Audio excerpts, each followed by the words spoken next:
Hi friends, welcome to Deivas Nalabhagam.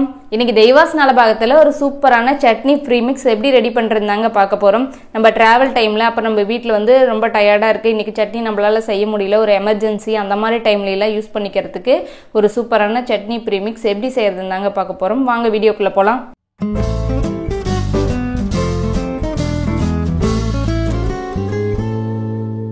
First இந்த recipe பண்ணுறதுக்கு stove on பண்ணி ஒரு பேனை ஹீட் பண்ணிவிட்டு இதில் ஒரு 1/4 கப் அளவுக்கு பொட்டுக்கடலை எடுத்து வச்சுருக்கேன். இது உள்ளே சேர்த்துக்கலாம்.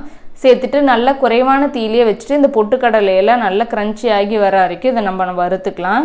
பொட்டுக்கடலை நல்லா இந்த அளவுக்கு வறுபட்டுருச்சு. இப்போ இதை எடுத்து வெளியில் வச்சிடலாம். இப்போ இதே பேன்லேயே 1 டீஸ்பூன் அளவுக்கு எண்ணெய் சேர்த்துக்கோங்க.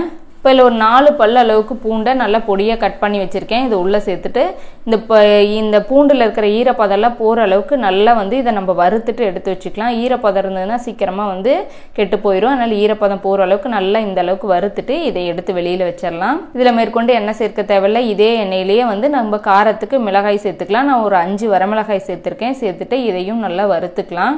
மிளகாய் நல்லா இந்த அளவுக்கு வறுபட்டுருச்சு. இதை எடுத்து வெளியில் வச்சிடலாம். இப்போ அடுத்தது நம்ம தேங்காயை வறுத்துக்கலாம்.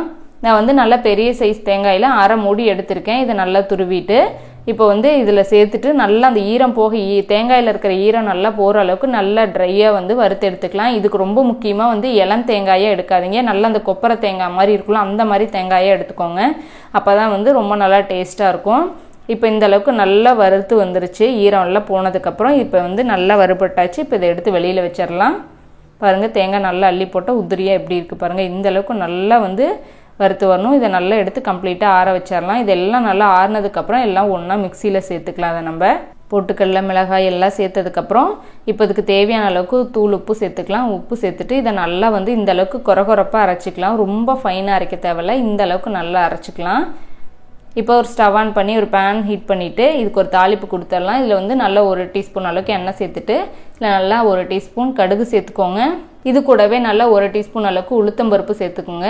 இந்த பருப்பெல்லாம் நல்லா வறுபட்டு கடுகெல்லாம் நல்லா பொரிஞ்சு வரட்டும். இந்த அளவுக்கு நல்லா ரெடி ஆயிடுச்சு. இப்போ இதில் நல்லா 2 வரமிளகாயை கிள்ளி வச்சுருக்கேன். இதையும் சேர்த்துக்கலாம். கூட நல்லா 2 கொத்து கறிவேப்பிலை சேர்த்துட்டு கூட 1/4 டீஸ்பூன் பெருங்காயம் தூள் சேர்த்து நல்லா எல்லாத்தையும் கலந்து விட்டுருங்க. எல்லாம் நல்லா கலந்ததுக்கப்புறம் நம்ம அரைச்சி வச்சுருக்கிற அந்த தேங்காய் ப்ரீமிக்ஸை உள்ளே கொட்டிடலாம். கொட்டிட்டு நல்லா இந்த சூட்லேயே நல்லா கலந்து விட்டுறலாம். அப்போ தான் கெடாமல் இருக்கும். நல்லா கலந்தாச்சு. அவ்வளோதாங்க, நம்ம சூப்பரான சட்னி ப்ரீமிக்ஸ் ரெடி ஆயிடுச்சு. நல்லா கம்ப்ளீட்டாக ஆற வச்சுருங்க. ஆறினதுக்கப்புறம் நல்லா ஒரு ஏர்டைட் கண்டெய்னரில் போட்டு வச்சுக்கலாம். இப்போ இது எப்படி நம்ம மிக்ஸ் பண்ணுறதுன்னு பார்க்கலாம். இப்போ நம்ம ரெடி பண்ணி வச்சுருக்கிற ப்ரீமிக்ஸ்லேருந்து நமக்கு தேவையான அளவுக்கு எந்த அளவுக்கு தேவையோ அதை ஒரு பவுலில் எடுத்து நம்ம சேர்த்துக்கலாம். இந்த மாதிரி நம்ம அடிக்கடி ரெடி பண்ணி வச்சுக்கிட்டோம் அப்படின்னா வெளியில் போகும்போது இப்போ ஹாஸ்டல் போகிற பிள்ளைங்களுக்கு இது மாதிரிலாம் கொடுத்து விடும்போது எமர்ஜென்சிக்கு கண்டிப்பாக நமக்கு யூஸ் ஆகும். நம்ம ரெகுலராக இதை செஞ்சு சாப்பிட்லனாலும் நம்ம வெளியில் போகும்போது நம்மளுக்கு எமர்ஜென்சிக்கு கண்டிப்பாக இது கை கொடுக்கும். ரொம்பவுமே டேஸ்ட்டும் நல்லா தான் இருக்கும். இப்போ இதில் தேவையான அளவுக்கு பச்சை தண்ணி சேர்த்துட்டு இதை இது போல் கலந்துக்கிறேன். இதில் நார்மல் வாட்டர் தான் கலந்துருக்கேன், சுடு தண்ணி எதுவுமே கலக்கலை. இது சேர்த்துட்டு உங்களுக்கு தண்ணி வேண்டாம் அப்படின்னா தயிர் சேர்த்துக்கிறனாலும் சேர்த்துக்கோங்க, ரொம்ப சூப்பராக இருக்கும். சேர்த்துட்டு நல்லா இந்த பதத்தில் கலந்துக்கலாம். அவ்வளோதாங்க, நம்ம சூப்பரான ஒரு தேங்காய் சட்னி ரெடி ஆயிருச்சு. இந்த ரெசிபி கண்டிப்பாக நீங்களும் ட்ரை பண்ணி பாருங்கள். உங்களுக்கு எப்படி வந்துச்சுன்னு சொல்லுங்கள். இந்த ரெசிபி உங்களுக்கு பிடிச்சிருந்துச்சுன்னா லைக் பண்ணுங்கள், ஷேர் பண்ணுங்கள். நம்ம தெய்வாஸ் நலபாகம் சேனலுக்கு சப்ஸ்கிரைப் பண்ணிக்கோங்க.